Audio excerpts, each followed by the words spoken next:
Hi, this is Sabrina Marie Chase, also known as Sabrina Mari, having more fun than you're actually allowed to have doing this. So today we're going to do something super fun, for me at least. I'm going to talk about how to pick a deck or decks. This is something you probably thought about before. I'm assuming you are a diviner, a reader, or working your way into bringing that into your life. So you probably thought about this before, and there's a common answer, and it's a good answer, and it's a right answer, so we're going to start there. The good common answer is you start with the deck that picks you. In other words, the deck that you look at that really sings to you, the deck that you pick up and it just feels good to you, the deck that you start to use and you resonate with that deck. And that is a really good answer. And I want to encourage you to start with that answer. If you are a beginner or sort of mid-range person, you're probably just looking for one deck that you really click with or a couple of decks that you really click with. Those of you who do not use decks, this particular video won't be as useful to you. But for those of you who do use decks, if you're a beginner, you're maybe looking for just one deck or one or two decks. In the middle, you might be starting to open up a little bit to some other decks. As you move to the advanced stage, it's Deckapalooza.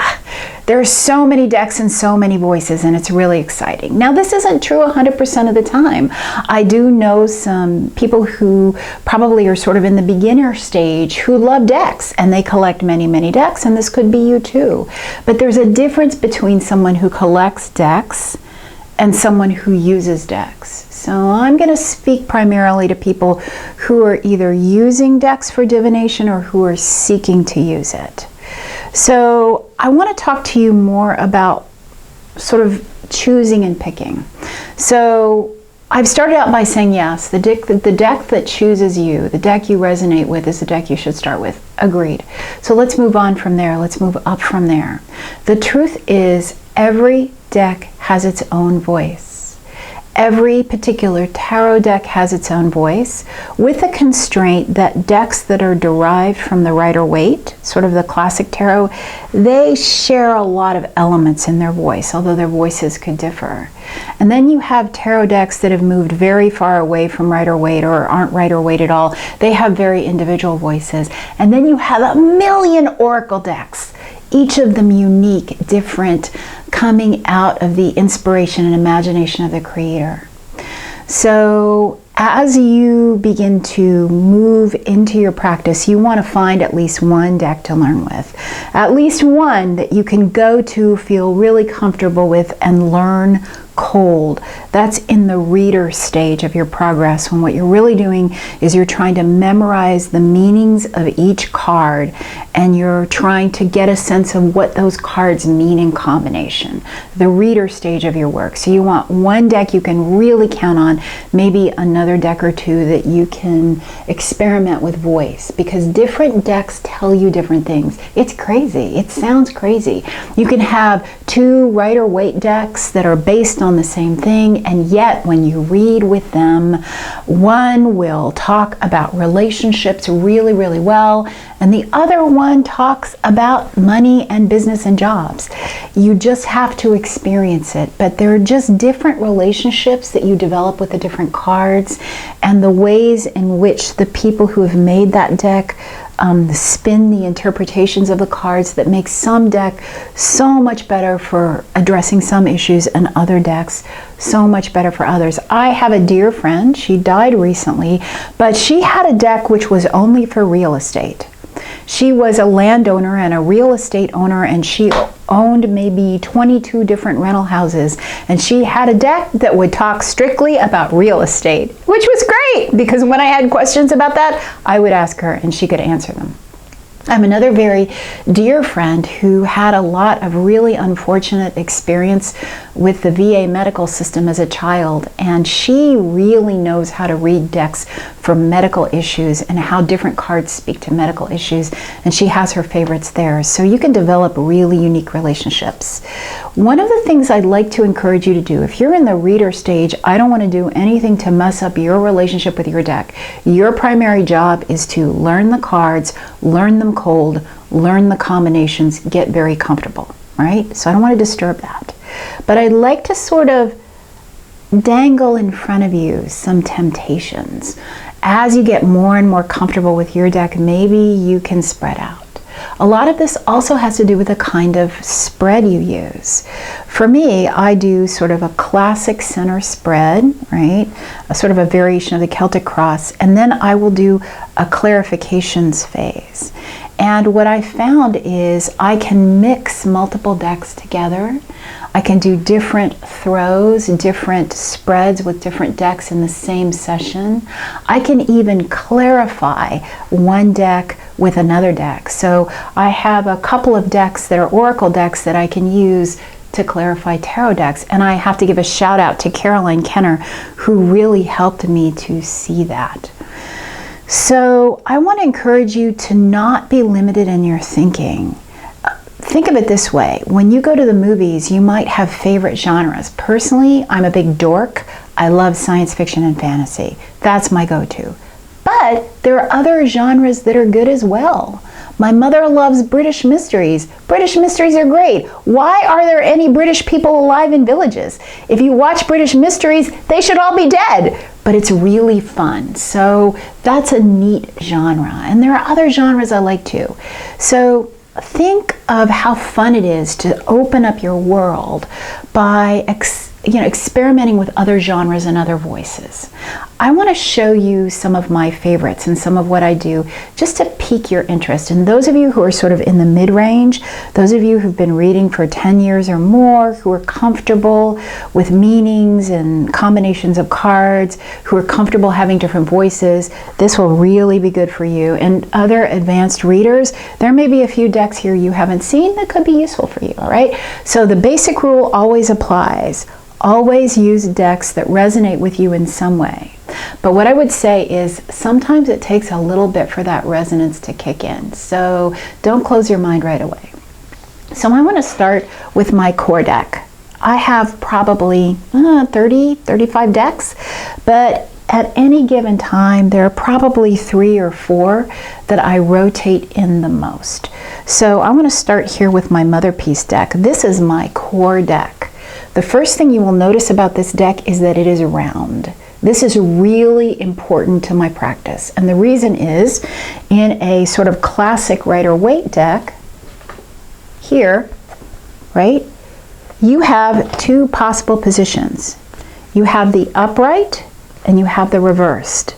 So life, which is various shades of gray, is really forced into 2 positions. So I much prefer the round deck because the round deck has an upright, a reverse, and it has every shade of tilt in between. In this deck, tilts to the left are considered yin tilts. These indicate that the meaning of the card is finding its expression inside of a person. They're not being outwardly expressed. Whereas tilts that are to the right are yang tilts. These are tilts that show us that the meaning, the expression of the card is being expressed outwardly or is coming from the outside. And every major tilt, every degree, has its own shade of meaning. You may be thinking, oh my God, this takes so much time and energy to learn. It does. It adds a layer of complexity. But once you kind of get the sense of the yin and the yang, and you kind of know, all right, if it's a tilt kind of this way, there's a general sense of meaning. The halfway tends to carry a connotation that you're sitting on the fence. As you go below halfway, there are other particular connotations that apply across cards. It's not as hard as you think. But boy, does it open the world up. It gives you a degree of nuance that no other aspects of cards really do. So it's a little bit harder, it takes a little bit longer, it takes more getting used to, but oh my God, you can be really, really specific in your readings. And I find that when I work with people, this is probably the thing that helps me the most. So the Mother Piece is my core go-to deck for just your classic first phase, what's the situation, because it gives me so much nuance. The other thing I love about this deck is that it's a really gentle deck. It is a healer's deck. It's a deck that was almost done with counseling in mind, right? So an example is the Ten of Swords. The Ten of Swords is a rough card. because in general, it tells you that something is just not going to work. It's going to fall on its face. The picture on the Rider-Waite is of a body on the ground with 10 swords in its back. It's a high drama card. So one sword wasn't enough, it has to be 10. It's going to be a sort of dramatic ending. The Crowley deck calls this, I think calls it failure. Oof, so difficult. But in the Mother Peace deck, it's an image of priestesses in an ancient Greek city-states who are throwing themselves off of an acropolis. They're committing suicide. You may be asking, why is this a gentler image? But it is gentler in the sense that the interpretation is that on the card, you see people who are giving something up in order for a greater good. The story that the maker of the deck put forth about this card is that the city-state was under an attack. These women knew that they would be brought into a life of slavery, so they decided to take their own lives rather than become slaves. And the meaning of the card is that there's really something you have to give up. You must give it up in order to move forward. And it's something that was precious, something that mattered to you, maybe a relationship, a job, a way of being, a belief system, and it's just going to fall flat on its face. And until you open your hands and let it go, you will not move forward. But you know what I love about it? The answer to the riddle, the cure, is right there in the card. What you need to do to make it better is to accept and let go, and then the healing will start right away. So that's what I love about this deck, other than the roundness of it. It tells you what you need to do within the cards themselves. So that it's not just, here's a thing that's really hard and ouch. It tells you where to go. It's a coaching deck. So I have other bunch of decks I use. This is an oracle deck. This little deck here, this super adorable deck, this is the Mildred Payne Secret Pocket Oracle by Patrick Valenza. You can find it on Deviant Moon. I think it's deviantmoon.com. Patrick Valenza does amazing, unique, exciting decks with really interesting voices. This little deck is an oracle deck with very simple images. And it's very easy to use. It's great for beginners. It's small, it's portable, and it has a couple of expansion sets. I think it's now up in the 70s or the 80s.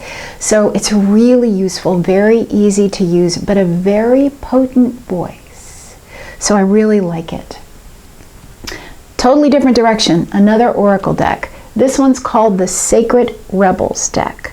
So when I first, I think it was Caroline Kenner who showed me this deck, or her husband Jason, who loves decks. They both love decks, and they have so many.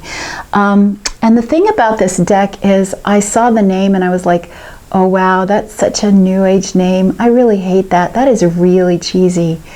But the thing is, once I looked at the images and once I read the meanings, I loved it.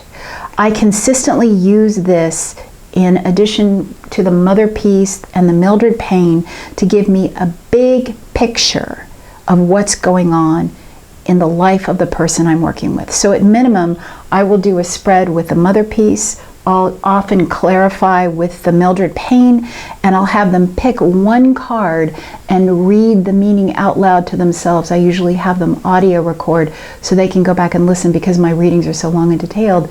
And usually this card really gives a beautiful summary of the big picture of the reading. So I highly recommend it, and it also reinforces a lesson I've learned many times. Anytime I make fun of somebody else's spiritual practice, I will find myself doing it within the next set of years, and then I will be really ashamed of myself. So my new rule is I don't make fun of anyone. No matter what, I don't make fun of anyone. All right, so some decks that you would think would never work in a million years will work very well. This deck was given to me by a very, very dear heart.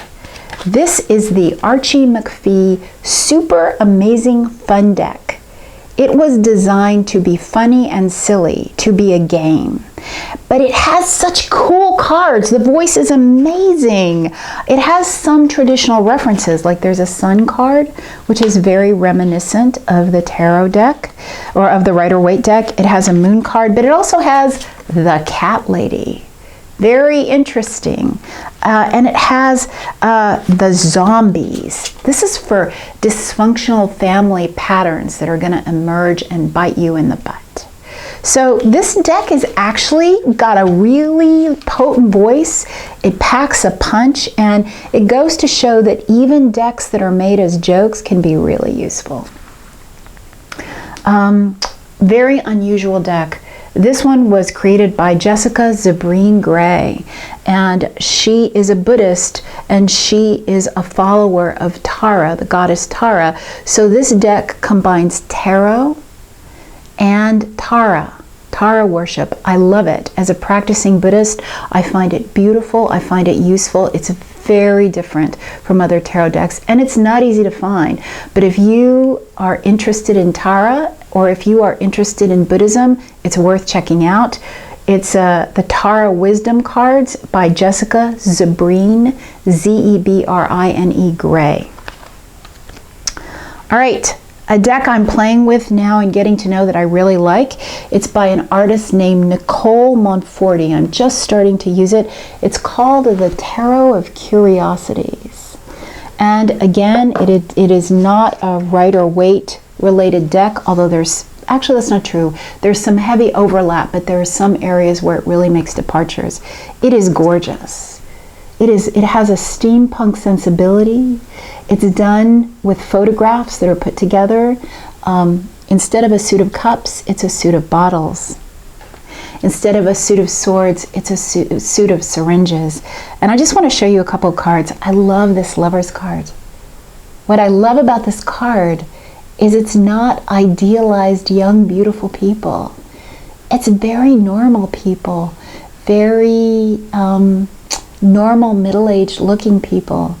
And I just love it. It feels so tender to me, and I love that they're not idealized. The Death card is just beautiful. Really lovely. So, Fundex, the Zombie Tarot. I love the makers of this deck. I think these are the same people that do the Housewives Tarot. It's really funny. It's a Rider-Waite derived deck with very fun 1950s inflected images. The meanings are a scream. I highly recommend them for a fun deck. So I have a number of other decks, but I think I'm going to stop there. And what I'd just like you to do is I'd like you to think, what would happen if I thought about expanding into decks with other voices? What would happen if I mixed it up a little bit and thought about bringing a new deck into my sessions, mixing oracle decks and tarot decks, clarifying one layout of one deck with maybe simpler oracle decks from another, or like I do with the Sacred Rebel, choosing a deck that really gives great overview meanings for their cards and having that be sort of an additional sort of meta level of analysis for the reading. So I just want to encourage you to play, to explore, to have fun. And if you've got decks that you haven't played with, play with them, use them, try them, and see what they have to say to you. So thank you so much, and I hope you have something here, have found something here that you can enjoy.